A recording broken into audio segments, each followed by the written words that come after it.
Mike's Daily Podcast. Not happy with the Arrested Development season. I meant to tell you this last week. Like a week ago, I meant to tell you that I watched a little bit of the new Arrested Development season, and I cannot do it. I can't do it this time. Sorry, Jason Bateman. Can't do it. It's just Mitchell Horitz. You guys, or Horitz, or I forgot who does the show, but it just can't be done this time. Mike's Daily Podcast. I can't deal with William Arnett and Jeffrey Tambor. Not this season. Mike's Daily Podcast. Not this show. If you want to laugh your butt off, watch the first season of Arrested Development. It's pretty good.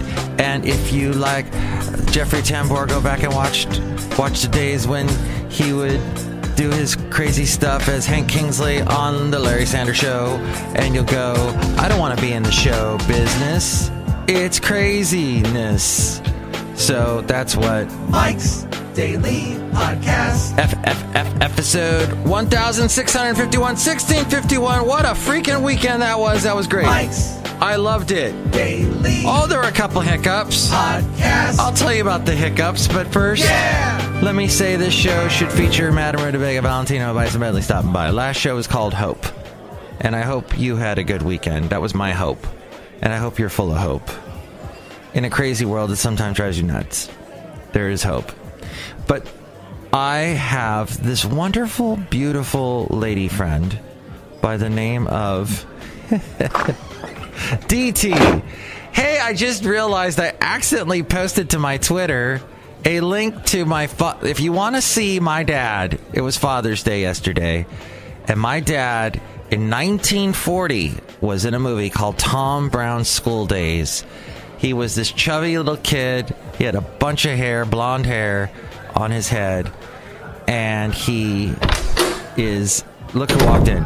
Look who walked in. He is one of the... Okay, there's a fighting match going on, and the two sides each have someone to watch the time so that they time each round, and he's one of the timekeepers, and he says a couple things, and there's a scene where everybody runs away, and he's the only one left, and the teachers are coming, and you see him go, oh no, and he runs away. 1940, that movie. And that was my dad's big claim to fame. So I always like to watch that on Father's Day and remember my dad. So a couple people walked in. Let's say hi to them. Hello, my gosh, it's Madame Rootabega on the And here's today's podcast picture. That you had a great weekend with your lady friend. Oh, yes, it was unparalleled, I must say. We did a lot of traveling. We went to Monterey. We went to Carmel. We went to Pacific Grove. We even went to a German restaurant that is right on the bay, in the East Bay, in Alameda, called Brotzeit Lokal. Brotzeit means, well, I think it means bratwurst time, or it's bread time. I forget. But yeah, we had a great time is what we did. We had a schöne Zeit is what we had. Mein Fräulein und ich. I don't know if that's the correct German, but at any rate, and so I have to tell you though, $18 for two sausages. I don't know, maybe not. You can't eat for cheap anywhere in the Bay Area. Let's just put it that way. But it was fun. We had a good time. It's right on the water. My dog, I gave him, Basil the boxer got a little bit of each of the four sausages. We got four different ones. Regular bratwurst. We got Weisswurst, which is more that white inside type sausage that you see in Germany. And that's more wine flavored. You have also, we got andouille sausage, which is not German as far as I know. That's more Cajun, more gnawless. And then we got this very Berkeley, very vegan sausage. And I know a lot of you are like, boo! Boo, getting vegan sausage! Boo! I have to tell you, though, I'm sad to tell you this. I don't know if I'm sad or what. I'm ambivalent to tell you this. That's the future, my friend. That's the future. Veganism. It's spreading like a moss all over the beautiful trees of the Bay Area. It is happening. People are becoming vegan, and they've been doing that for a while. I don't know if it'll ever catch on to everybody, but I know it's definitely a market that is big enough that even a place like this restaurant would charge you approximately $9 for a sausage. That is full. It was full of flavor, though. It had, I think, fennel in it and all kind of red pepper, bell pepper, something, and another thing it was in it. It was very good, but yet not a bratwurst. Don't try and pass that off as a bratwurst, you bad broadside people. That's very bad and bad is what I'm saying. At any rate, I had a great time despite that. I gave my dog a little bite of everything. And when he had the vegan thing, he kind of looked at me like, oh, come on. That's not... You're lying. That ain't no bratwurst. That ain't no bratwurst. Girl, it just ain't right. Don't you think that I deserve to hear you say that? They're wrapping up filming of Doctor Who in Spain. So they're wrapping it up. They'll start editing, and we'll have a Doctor Who very soon with the new female doctor. Should be very interesting. This music for bratwurst. Wenn ich auf hohen Bergen stehe, wird mir ums Herz so wohl. Ich schau ins tiefe Tal hinab in schöne Land. German is such a funky language. Hey, look who else is here. Hello there, Mike. This is Valentino, the parking attendant. And it's Bison Bentley. Do you know that? Mike, we heard you talk about hiccups this past weekend day. Yeah, hiccups. Do you know that? Yes, there were some hiccups. And I will tell you what they were in just a moment. But first, the podcast picture today. I think I should post one of the lovely boats and such at the place that I was yesterday. I think I would. You know, it's so funny because Samsung has never been able to have a Samsung phone. And I had a Samsung Evergreen phone back. Yeah, it was Evergreen. Way to cash in on the stupid green movement. And I fell for it. It was a crappy phone. And it was not a smartphone. It was a dumb as dirt phone. And yeah, well, so Samsung had that phone back in the early 10s. About 2010 was when I purchased that phone. And the horrible thing it had, the problem it had was that when you took a picture and you were moving, the images would come out all slanted. Like everything was being windblown. Everything was moving sideways. And it's an interesting effect, but most of the time you don't want it to happen. So I had that effect happen yesterday as I was taking a picture because I was a little bit tipsy. Brotzeit serves the beer, the German beer, and so I was a little bit krank. Aber the beer was delicious. So I'll show you this picture here, Mike'sDailyPodcast.com, of the view from close by to this little beer place. So the hiccups were as such. I can't. So when I don't have the hiccups, I can't make the sound effect. When I do have the hiccups, I can't stop it, and that sucks. Don't you hate that? Oh, life, why do you do that to me? Sorry. Anyway, hiccup. Okay, that's kind of a hiccup. The point is, I had the weekend off.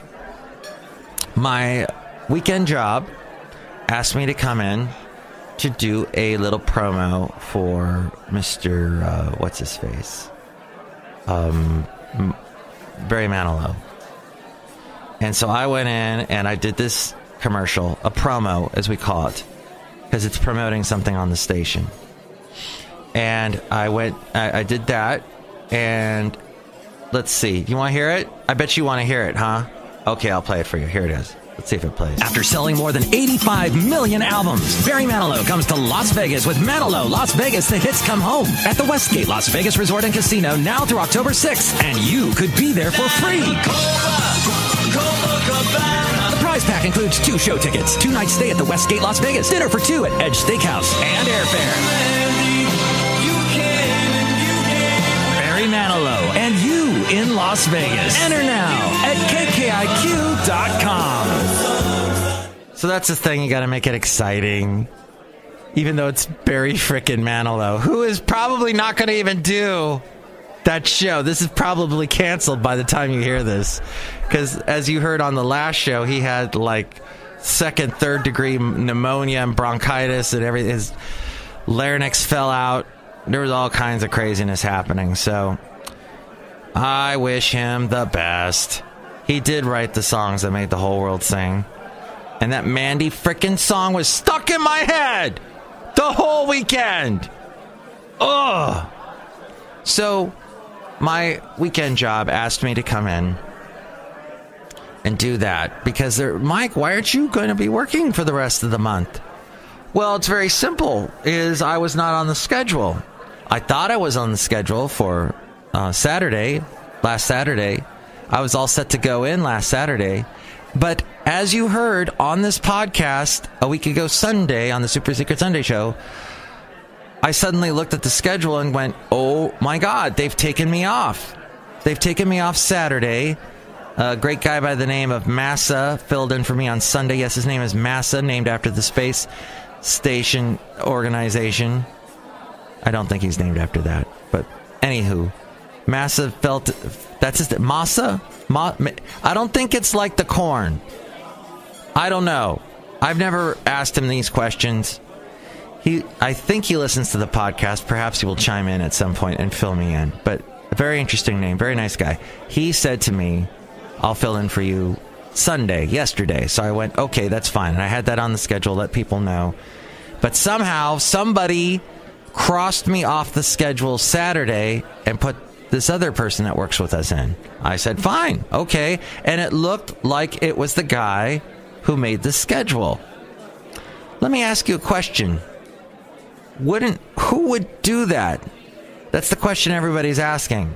And I'm not pointing any fingers. Well, I am, but you can't see it. But the thing is that it's pretty obvious. And that's, I guess, all I'll say about it. But here's the thing. This issue happened a week ago. And I get a friggin' text in the morning, early in the morning, when all I want to do on my weekend off is sleep the hell in. And I get a damn text early in the morning, waking me up. And it's the guy who does the schedule going through everything that we've talked about a week earlier. This guy makes $3 an hour more than the rest of us. Why is he... so unprofessional. Anywho, hiccups, my friend, hiccups. At one of my jobs that I work for, I won't tell you which one. Wait, did I tell you which one? I didn't tell you which one. If I did, Redcon, Torchwood, eat the pill, you're gone, your memory, it's gone. And Torchwood, wasn't there nudity in Torchwood? And it was like this Doctor Who spinoff. It was Doctor Who trying to be edgy and gross and disgusting, and there was cannibalism. I didn't like it. I didn't care for it. And then they tried to bring it back for a couple of short mini-series episodes on Showtime, and it just was ridiculous. And I don't like anything on Showtime. I don't. It's just all... How many times can we say the F word and other bad words and show a little nudity and there's sex and there's nothing else there? It's just crap. I don't like it. I don't like Showtime. I barely like some HBO stuff. Perhaps you love it, but that's fine. That's fine. You know what, the world goes around. Hey, I got a nice little email from a guy who started emailing me when I was on a country station, internet country station, and he discovered this internet country station. It was funny because the station originated in Georgia, in a small town near Atlanta, called Tequila. And I did my part, of course, from California, from the East Bay. And this guy heard me, and he is living in Ontario, in Canada. And so now he writes me every couple of weeks, usually on a Sunday. He emails me and he says, "Hi, Mike. Just thought I'd just say hi. It has been a couple of weeks that we talk. Today is so hot here, the temperature here is 81 F. But the humidity makes it feel about 100 F. Thank goodness I have air in my bedroom." Wasn't that beautiful? That was such a nice little... I very much enjoyed that email. So, that's Brian. He emails me and then I will have to respond to him, because that's very nice of him to email me. We can also quickly look at the statistics for this podcast. And it's on Spreaker. If you listen to the show on Spreaker, apparently there were 101 downloads.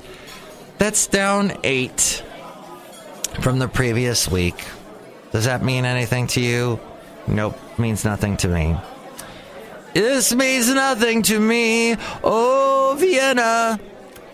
Hey, if you listen to the show through the link, the Dropbox link, apparently since I started doing the Dropbox thing, which has been 6 years, I've had 13,395 downloads. But that's over 6 years, and how many of those are bots, I have no idea. So that's an interesting little statistic about this podcast. However, last week, if you were listening to the show through the Dropbox, apparently that wasn't last week. Wait, how come I don't see anything? Well, it can be kind of confusing. Let's see, Rigmarole. So I guess none of my recent podcasts have been listened to. I guess the most recent one was one from... Do you remember Rigmarole? That was... I think I put that one up in May. That one's had 14 downloads. So Dropbox, people are kind of, what? I listen to a podcast through Dropbox? I don't get that. Well, it's something I did. I have been doing that for a while, so I keep doing it for I don't know what reason. So someone I find amazing, talented, you probably do as well, is Seth MacFarlane. He is... Wait, what did I write here? I hate window shade. Oh my gosh, that's so true. I hate window shades so much.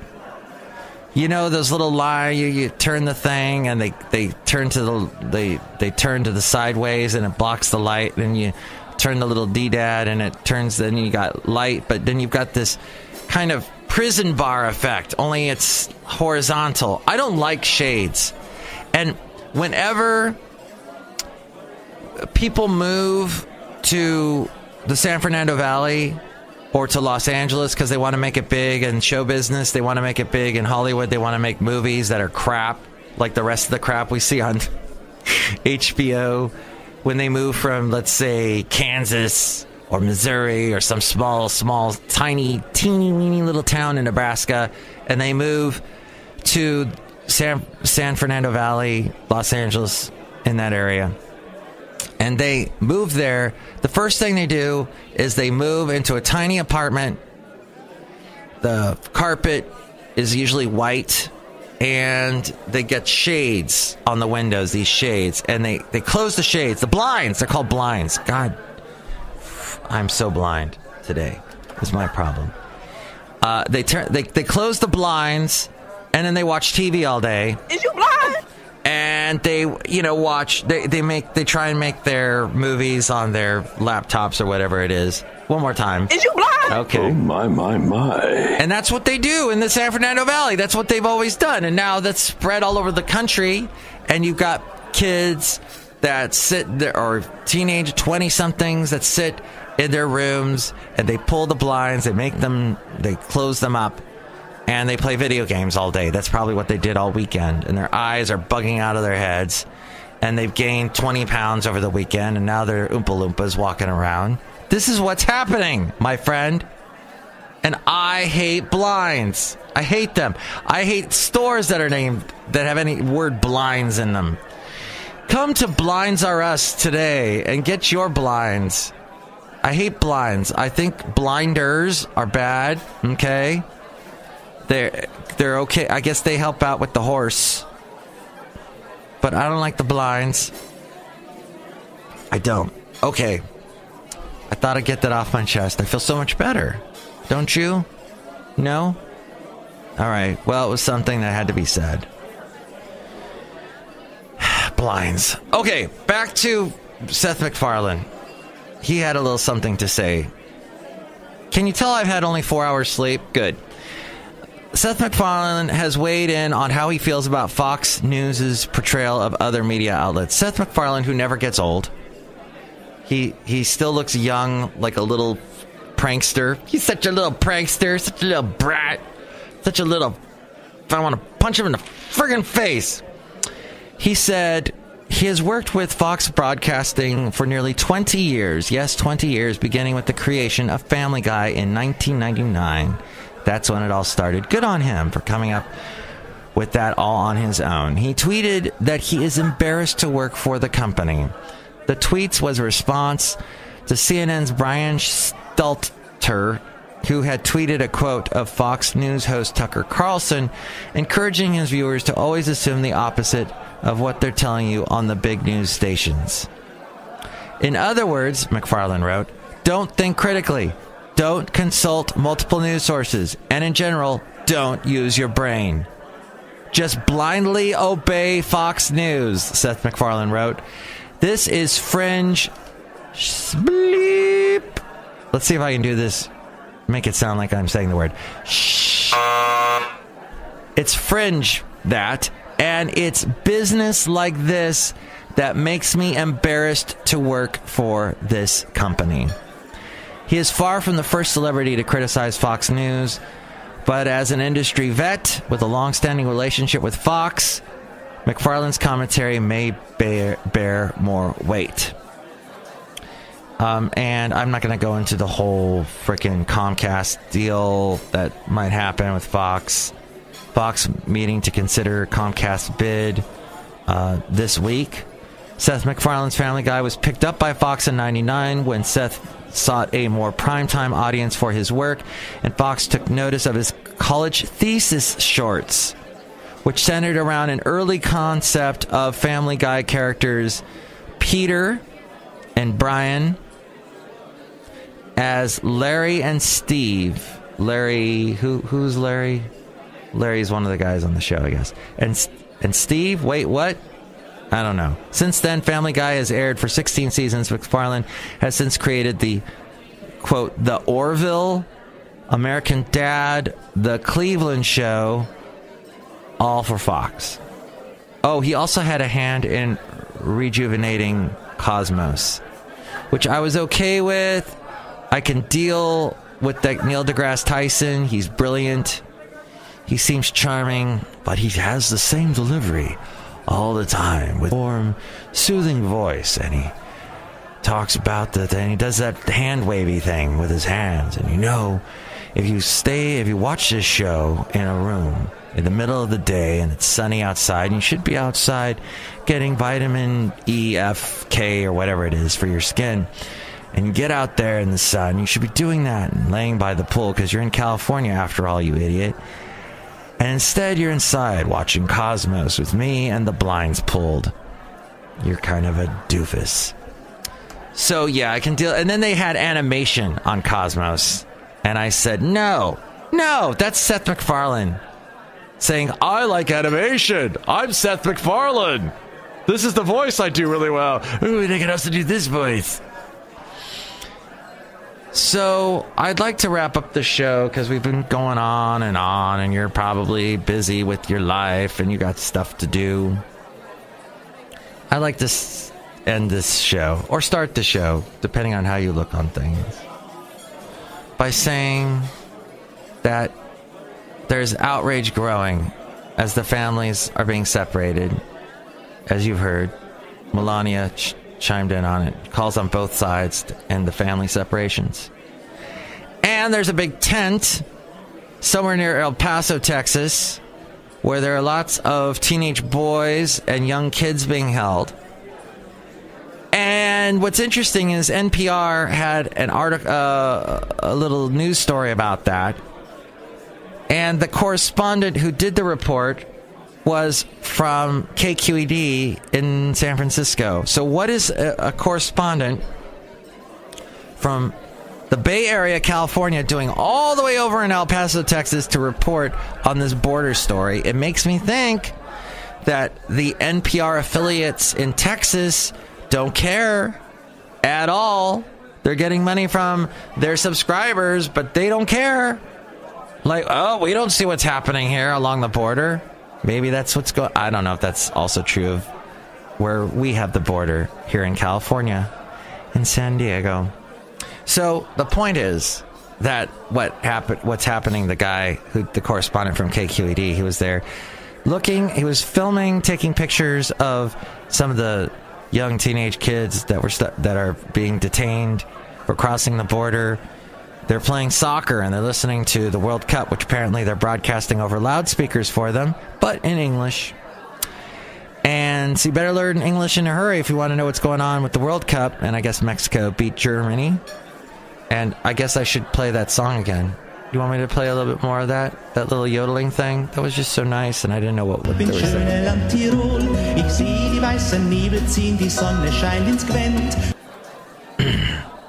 German.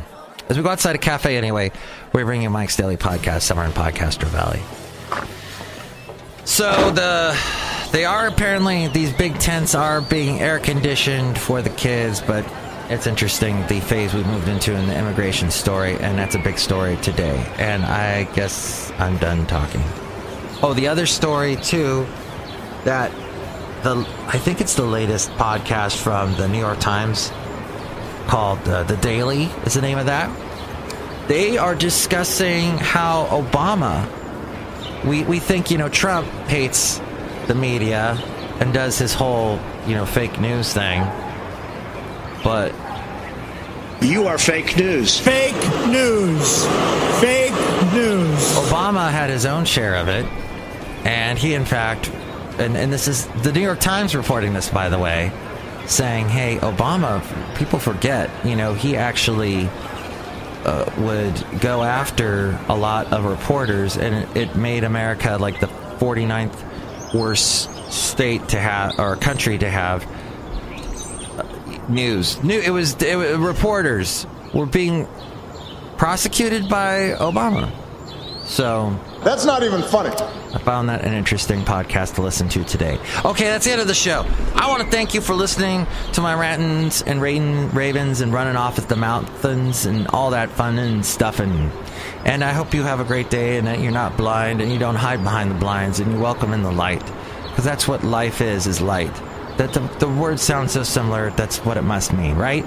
Hey, next show we'll have the wonderful Chely Shoehart, Floyd the Floorman, and John Deere the engineer. Thanks for listening. Mike's Daily Podcast is written and produced and performed by Mike Matthews. His podcast is super easy to find. Download or listen to his show and read his blog at mikesdailypodcast.com. Email Mike now at mikesdailypodcast@gmail.com. See you tomorrow. Bye!